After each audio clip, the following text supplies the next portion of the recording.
अच्छा, एआई का नाम सुनते ही दिमाग में सबसे पहले क्या आता है? कोई बहुत ही कॉम्प्लिकेटेड सी टेक्नोलॉजी या फिर फिल्मों वाले रोबोट्स? चलिए आज ना एआई पर ही बात करते हैं, लेकिन एक बिल्कुल अलग एंगल से, हमारी अपनी क्रिएटिविटी के एंगल से। यही यही वो एक बड़ा सवाल है जो आजकल हर किसी का मन में है कि भाई एआई के आने से क्या हम सब एक ही तरह की तस्वीरें, गाने और कहानियां बनाने लगेंगे? मतलब सब कुछ एक जैसा, या फिर ये हमें कुछ ऐसा बनाने में मदद करेगा जो हमने कभी सोचा भी नहीं था? तो सबसे पहला डर यही है। आज एआई के टूल्स हर किसी के हाथ में हैं, है ना? तो क्या इसका ये मतलब है कि सबकी आर्ट, सबकी क्रिएटिविटी एक जैसी ही दिखने लगेगी? मतलब एक ही फॉर्मूले पर बनी हुई?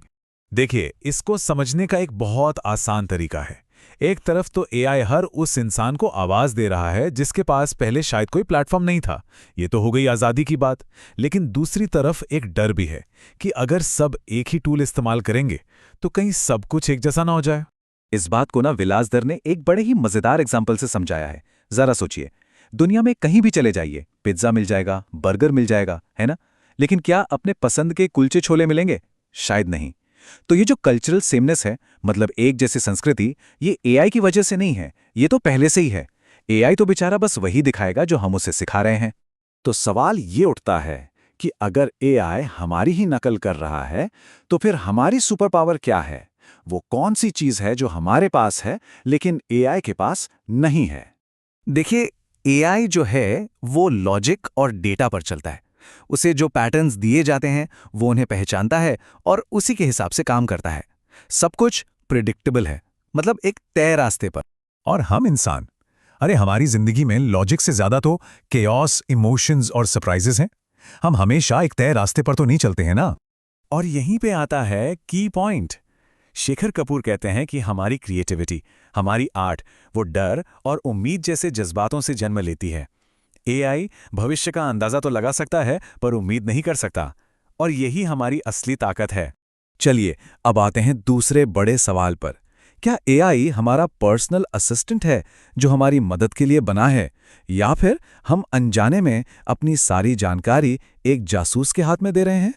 जरा सोचिए, एक चाकू से सब्जी भी काटी जा सकती है और किसी को नुकसान भी पहुंचाया जा सकता है।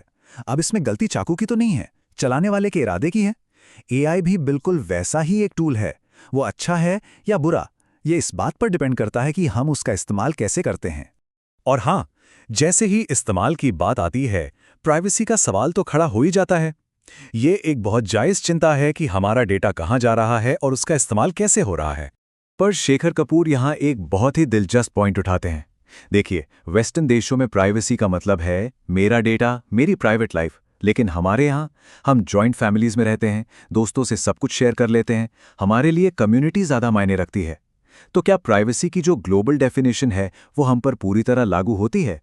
शायद नहीं।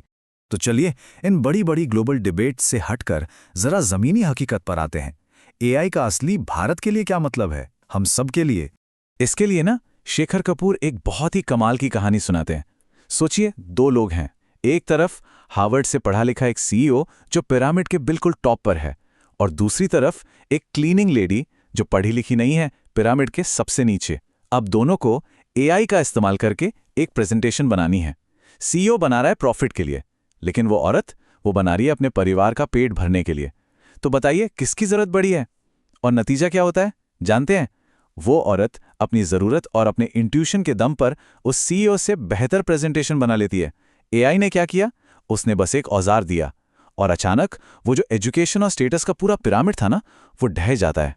तो इस कहानी का मतलब क्या है? अगर कोई स्टूडेंट है तो एआई महंगी कोचिंग का एक सस्ता और पर्सनल विकल्प बन सकता है। अगर कोई जॉब कर रहा है तो एआई चलते फिरते नए स्किल सीखने में मदद कर सकता है। और अगर किसी का छोटा बिजनेस है तो वो कम बजट में भी दुनिया को टक्कर देने वाला काम कर सकता है। तो अब तक हमने डर और फायदों की बात कर ली, लेकिन अब सबसे जरूरी बात, इस पूरी कहानी में हमारा रोल क्या है? ये लाइन बहुत पावरफुल है। हम एआई को ब्लेम नहीं कर सकते। टेक्नोलॉजी को दोष देना तो बहुत आसान काम है। मुश्किल है जिम्मेदारी लेना और ये तय करना कि हम इस टेक्नोलॉजी से क्या बनवाना चाहते हैं। और यही यही इस पूरी बातचीत का निचोड़ है। एआई का मकसद हमें रिप्लेस करना नहीं है। इसका असली मकसद तो हमें बोरिंग, रेपिटेटिव कामों से आज़ाद करना है, ताकि हम वो काम कर सकें जो सिर्फ और सिर्फ इंसान कर सकते हैं। सोचना, सपने देखना और कुछ नया बनाना। ये एक बहुत सिंपल सी बात है, लेकिन इसे याद रखना बहुत ज़रूरी है। टेक्नोलॉजी ड्राइवर सीट पर नहीं है, हम हैं। तो असली सवाल ये नहीं है कि एआई क्या करेगा। असली सवाल तो ये है कि हम सब एआई का इस्तेमाल करके क्या नया बनाएंगे, क्या रचेंगे। सोचिएगा ज़रूर।